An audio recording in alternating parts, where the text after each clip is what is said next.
So the last few months, we've been focusing on a series on the theology of work. What does the Bible have to say about work? What is our connection to work? What is God's plan for us with work? And also thanks so much for those who have been talking to me outside the group, asking questions. When we're teaching something, it doesn't make sense, it sounds odd, sounds off. Don't keep it to yourself. Call, message, ask. That's the best way to go deeper. I've been noticing there's a little tension in two areas of what we've been teaching, which is one, the creation mandate, which is Genesis 1:28, which is God's command to work. God gave us the first command to work. And later, Jesus gave us the redemption mandate, which is in Matthew 28:19, more commonly known as the Great Commission, the command to make disciples. Everyone thinks it's to share the gospel. It's actually to make disciples. Which one should we do? Which one should we do first, second, more, less? There is no competition between these two commands. We're meant to work and make disciples. We have to do both. I want to be very clear. Today's title is Destination of Work. Where is all this work going? We've been talking about Radha, Abad, Kavana, these all terms in the last few weeks. But all this work, where is it going? Where's the target of it? Evangelism, work. And that's what we're going to talk about today. Getting ahead of myself, it's all going to heaven. All our work is connected to heaven. Whether it's evangelism, ministry, work, everything connects to heaven. And the main thing to remember is heaven is not about you. Heaven is God's plan for God's people. Are we part of His people? Are we part of that plan? That's the choice that we get to make. And as we think about heaven, we think about what the scriptures say, we think about Isaiah, think about saying no tears, everlasting joy, no sorrow, the wolf will slay with the lamb. Revelations talks about no hunger, no thirst. Corinthians talks about no suffering, no death, no pain. Psalms talks about the fullness of joy, no shame, no fear anymore. These framing of what heaven is like gives this imagery of this faraway place, this beautiful, faraway, majestic, different land, an otherworldly place. And that is true, but it also pushes this idea that it's very future-focused. And how most of us has understood this is through a retrospect, how we look at future and present, and we get this framing from popular phrases.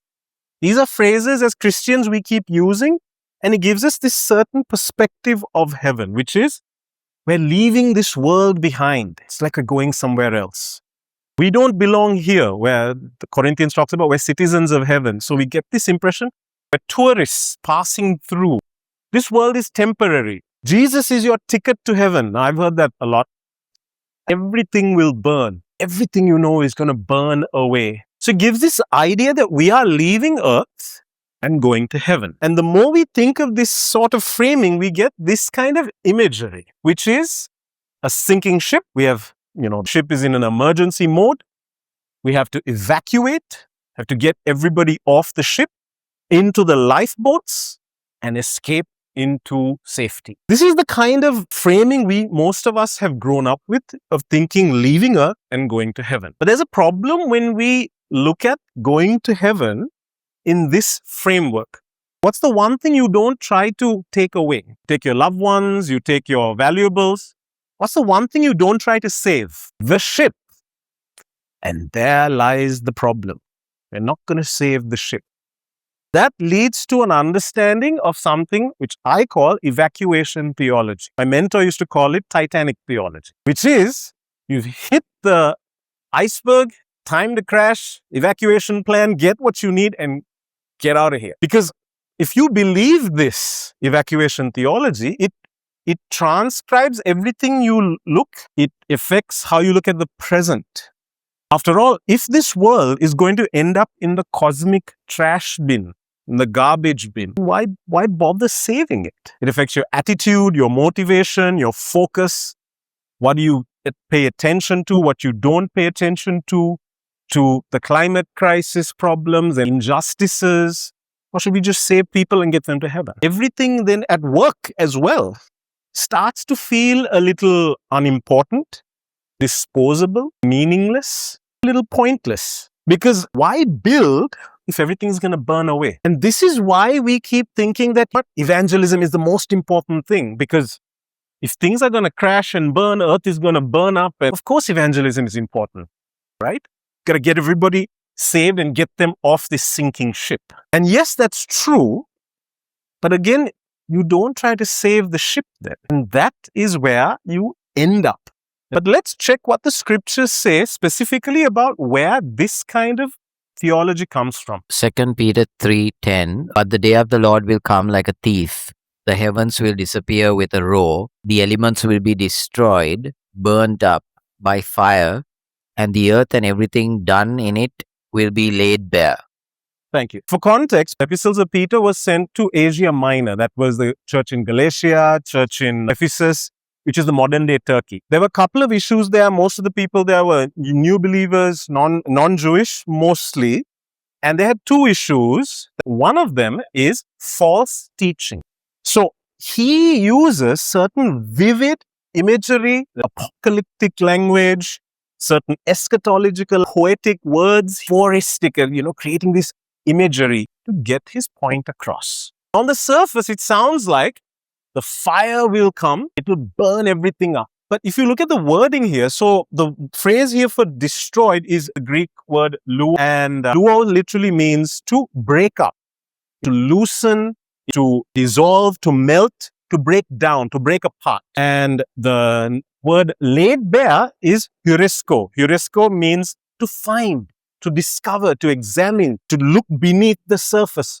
What is left over? It creates this image of like a silversmith working with silver, and he puts it into the furnace. And the luo is the burning. The silver will burn, and the dross and the impurities will be taken out. And heuresko is what is laid bare, what is laid after the furnace. So that is the kind of idea Peter's talking about in 2:3:10. So does that mean the world is going to be burnt and destroyed by fire? Not really. And the reason we can be confident of that is 3 verses before. By these waters also the world of that time was deluged, flooded, and destroyed. He's talking about the great flood of Noah. Was the world destroyed by the flood? Not exactly. It was more like it was wiped clean. There was a destructive element, but it was more of a cleansing element. And there was something left beneath, because there was fruits and trees that grew up after the flood. It wasn't destroyed into nothing. This is what Peter says before the fire. So he's using the same terminology. In fact, he actually says in verse 13, he says, this is something good. We should look forward to this promise of the Lord. See, to understand this phrasing of burn away, it's like when someone says, yeah, Machang, we really killed them last week. If he's talking about a football match or cricket match, then no one was murdered. And if someone reads that from another context, another culture, maybe 100 years ago, then be like, what? Did they actually murder someone at a cricket field? No, it's phrasing. It's context. That's what Peter's doing to new believers here in this church. Let's look a little more at this idea of going to heaven. Matthew 6:10, your kingdom come, your will be done on earth as it is in heaven. What is that from? The Lord's Prayer. If earth is going to be destroyed, why would we keep asking heaven to come down to earth? Revelation 21, I saw the holy city, the new Jerusalem, coming down out of heaven. Look, God's dwelling place is now among the people. Heaven, the holy city, is coming down to earth. But if earth is going to be completely destroyed, where is the city going to land? But the meek shall inherit the land and delight themselves in abundant peace. The righteous shall inherit the land and dwell upon it forever. Let's say this is for the promised land. Notice the word forever. It means the land will eternally be for the meek and the righteous. Blessed are the meek, for they shall inherit the earth. Jesus repeated the same thing. Why would the meek get a useless, burnt up, fossilized planet? The righteous will never be removed, but the wicked will not dwell in the land. This is the inverse. Here it's saying the wicked are the ones who will be taken away. The righteous will never be taken away from the earth. Are we seeing a framework here? Revelation 5, you have made them to be a kingdom and priests and to serve our Lord, and they will reign on the earth. Very clear language. This is Solomon. What does man gain by all the toil at which he toils under the sun? A generation goes and a generation comes, but the earth remains forever. It even refers to how work and earth is connected. Work remains, earth remains. It's eternal. So let's look very quickly at this short video. It's a 5-minute video. So in the Bible, the ideas of heaven and earth are ways of talking about God's space and our space. So I understand our space really well. We live here. There's trees, rivers, mountains. But my understanding of God's space gets a little fuzzy. And what we do get in the Bible are images trying to help us grasp God's space, which is basically inconceivable to us. So these are two very different types of spaces. Yes, they're different in their nature, but here's what's really interesting is that in the Bible, these are not always separate spaces. So think of heaven and earth as like different dimensions that can overlap in the same exact space. So we talk a lot about going to heaven after we die, but this idea of heaven and earth overlapping, we don't talk a lot about that. Which is kind of crazy because the union of heaven and earth is what the story of the Bible is all about. How they were once fully united and then driven apart, and about how God is bringing them back together once again. So let's go back to the beginning, where heaven and earth, they're completely overlapping. Yeah, this is what the Bible's description of the Garden of Eden is all about. It's a place where God and humanity dwelt together, perfectly no separation, and humans then partner with God in building a flourishing, beautiful world and so on. But as humans, we wanted to do things a different way. We wanted God out, and we wanted to create a world apart from him. Yeah, so we have these two spaces now. And the Bible actually uses lots of different kinds of words and phrases to refer to these two spaces to make a clear distinction. So you've said that these spaces can overlap, though. So explain how that works. Yeah, this is where we have to start talking about temples. Because in the biblical world, you experience God's presence by going to a temple. That's where heaven and earth overlap. Now, there are two types of temples described in the Bible. One is a tabernacle, basically a tent that was built by Moses. And the other was this massive building made by Solomon. And these temples were decorated with fruit trees and flowers and images of angels and all kinds of gold and jewels and so on. And these are designed to make you feel like you're going back to the garden. And at the center of the temple was a place called the Holy of Holies, which was like the hot spot of God's presence. Now we can go and be with God again. But not so fast, because the temple also creates a problem. So God's space is full of his presence and goodness and justice and beauty, but human space is full of sin and injustice and the ugliness that results. So how do these spaces overlap if they're so different and they're in conflict with each other? This was resolved through animal sacrifice. Yeah, that's kind of weird. What do animal sacrifices have to do with this? Yeah, the idea is this. Animal sacrifices, somehow they absorb the sin when the animal dies in your place. And it creates a clean space, so to speak, where you are now free to enter into the temple and be in God's presence. Okay, so if I'm an Israelite and I live in Jerusalem, I might be able to be in God's presence. But you said the story of the Bible is all of heaven and earth reuniting. Right. So we have to keep going in the story where we come to Jesus in the New Testament. And in the Gospel of John, we hear this claim that God became human in Jesus and made his dwelling among us. Now, this word dwelling is really curious. It means he set up a tabernacle among us. And so what John is claiming right here is that Jesus is a temple. He is now the place where heaven and earth overlap. What's interesting about Jesus is that he isn't staying in this safe, clean space. He's running around hanging out with sinners. He's healing people of their sicknesses and forgiving people of their sins. He's basically creating little pockets of heaven where people can be in God's presence, but he's doing it out there in the middle of the world of sin and death. And he keeps telling everyone that the kingdom of heaven is at hand. And he even told his followers to pray regularly that God's kingdom come and that his will be done here on earth just as it is in heaven. But a lot of people are threatened by Jesus and they kill him, which seems to spoil this whole plan to reunite heaven and earth. But we have to go back to a scene earlier on in Jesus' story where John the Baptist saw Jesus and said, "Behold, this is the Lamb of God who takes away the sin of the world." So Jesus isn't just talked about as being a temple, he's also talked about as being the temple sacrifice. Yeah, so the cross is now the place where Jesus absorbs sin to create a clean space that is not limited like animal sacrifices.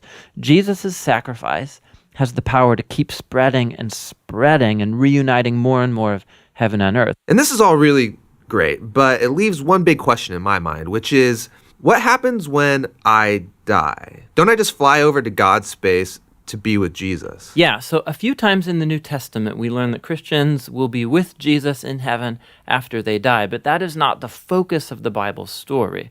The focus is on how heaven and earth are being reunited through Jesus and will be completely brought together one day when he returns. So in the book of Revelation, we get this beautiful image of the Garden of Eden, now in the form of a city, coming to end the age of sin and death by redeeming all of human history in a renewed creation. And God's space and human space completely overlap once again. So there's a lot of theology loaded here. We're just going to focus on this idea that we are not going to heaven. We are not going to heaven. Heaven comes down to earth. And once again, heaven is God's plan for his people. We get to be part of that community. It's about creating this new community, this new people, and the right perspective we should be having. The time here is a test, and we are testing for the real thing. We are working on a mission. That mission is we are ambassadors. The heaven's coming down. We have come ahead. We're people of the future, waiting for the future to come to us. And once you accept Jesus, you are citizens of that. You are part of that mission. We get to work together. We get to partner with God in making this plan of heaven coming down here. So I have a question. So if the Bible is pitching from going from a garden to a garden city, why are we not going all the way back to the garden? If everything was perfect in the garden, and when Jesus comes back, everything's going to be turned back to being perfect. Why don't we just go back to the garden? Because that already was perfect. We can wipe out all the technology and go back to Stone Age and being back in, Adam and Eve time. The reason that's not meant to happen is the city was always God's plan. Going from a garden to a city, this progression was God's plan.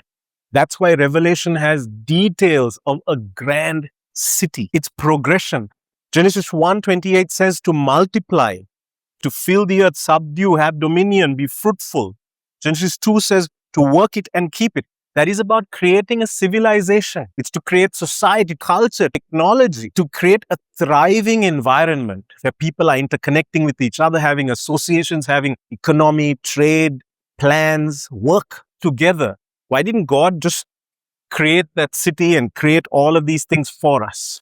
Because God is a father. God, our Father, wants to see, wow, look what Nathan is doing with what I've given him. He's creating things. He's creating music, doing counseling. Wow. Look what Chami is doing with the talents I've given him. He's creating yummy, tasty food for people to enjoy. That's my son. He's doing what I've skilled him to do, and others are getting blessed by it.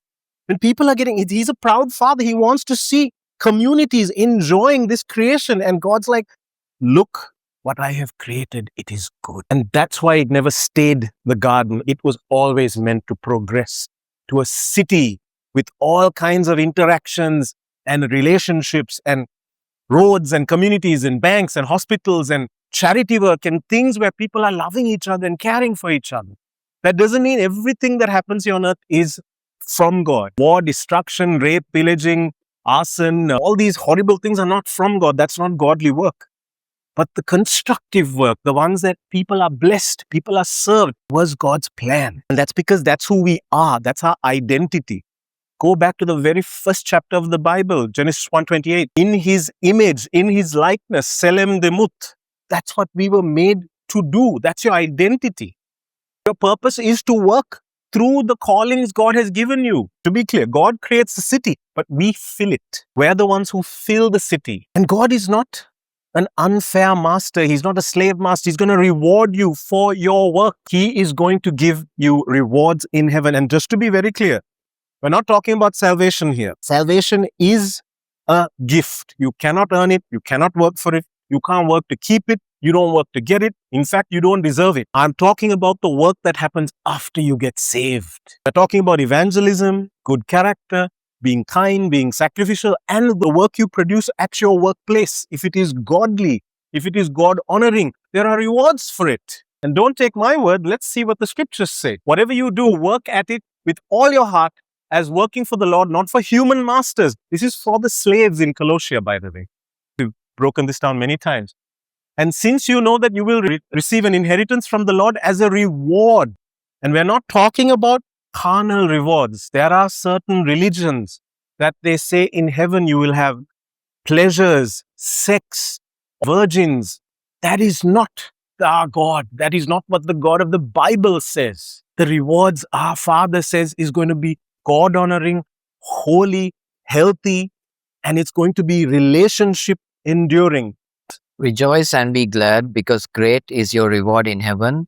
For in the same way they persecuted the prophets who were before you. Persecution is going to be rewarded. And that is one big reason why it flips the prosperity gospel on its head. The prosperity gospel promises rewards here.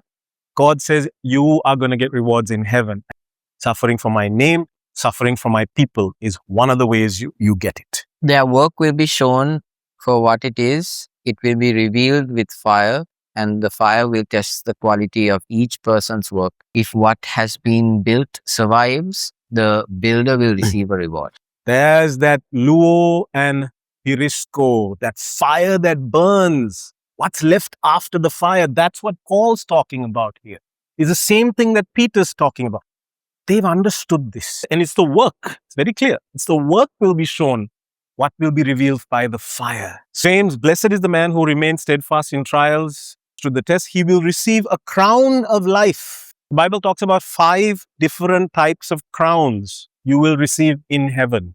These are rewards for specific work you will do, not just evangelism. Evangelism just part of it. There's so much more you will be rewarded if you do the work God has given you. And it's not just people. It's not just relationships. There are things that will be sent because we have a city to build. And the kings of the earth will bring their splendor into it. The glory and honor of the nations will be brought into it. We already spoke about this. The glory is doxa. The honor is time. These are the Greek words. Doxa is the accomplishments of man. It's the output of man. These are the things that will build the city. The best practices of man, the best stuff will be taken to heaven. Time is honor, high quality, high value. It actually says a high estimation, like how you evaluate a piece of gold. That's the phrasing here. They're not talking about evangelism here. They're talking about what is valuable. The kings of the earth. We are the kings of the earth. You could think of the specific leaders, but we were meant to rule. Genesis 1:26 and 28. Let us make man in our own image so they may rule. Kings rule. We are meant to rule here on earth. And how? Through our work. Do not lay up for yourselves treasures on earth, but lay up for yourselves treasures in heaven, where neither moth nor rust destroys, and where thieves do not break in and steal. For where your treasure is, there your heart will also be. Deep theology called the treasure principle. I'm not going to go into it. But the main point is, if Matthew is saying, but lay up for yourself treasures in heaven, that we can send treasure to heaven. It's possible. What is that? Because there's rewards waiting for you if you do that. And it's connected to your heart. It says, for where your treasure is, there your heart will also be. So this is the interesting one. Nothing unclean will enter it. It means heaven, the new earth. Nor anyone who does what is detestable. Nothing unclean will enter heaven. That means clean things will enter heaven. You see the logic there. The concept of how to help people, how to bless people, how to bless a city, that will be taken by God, that they may rest from their labor, for their deeds will follow them. You see the connection of labor and their deeds. They're talking about what? The deeds is the goodness, the output is going to follow them into heaven. People talk about the carbon footprint, right? And what's the concept of the carbon footprint? Leave the least mark as possible here on earth. Think of this as your spiritual footprint. The spiritual footprint is the opposite. You should leave a mark here, because when heaven comes down, people are going to be blessed by what you left here. A concept to help, a way to manage relationships, a way to flourish the nation, to bless people. The Bible talks about feasts in heaven. What are you going to be feasting on? Air? There's going to be food there. There's going to be fresh wine, fresh harvests. It says these things. Who's going to make all these things? So that is your spiritual footprint, because it will bless so many others in the city. It's not about you. It's about God's love for his people. So work is about preparing earth for heaven. And in Revelations, it says, behold, I am making all things new. He's not making all new things. He's making all things new. That's in keeping with who Jesus is. He is the King of renewal, redemption, restoration. The old becomes new, the new and improved, the old man, the new man. It's all over the Bible. And this is in keeping with the concept that Jesus begins sanctifying us. He first begins to change us. He gets us ready for heaven by changing us. He sanctifies us, cleans us, and we start becoming more like the citizens that we will be in heaven. He starts to climatize us, get us ready for that new atmosphere, that new environment. We don't just get to go. This is spiritual climatization. He just wants us to get ready. The new heaven is coming, and we need to fit into it. And that's where the work comes in. Work gets us ready. The second part, then through us, God starts to change earth, because what's best on here will remain. The fire won't burn it. Remember what we learned in Colossians.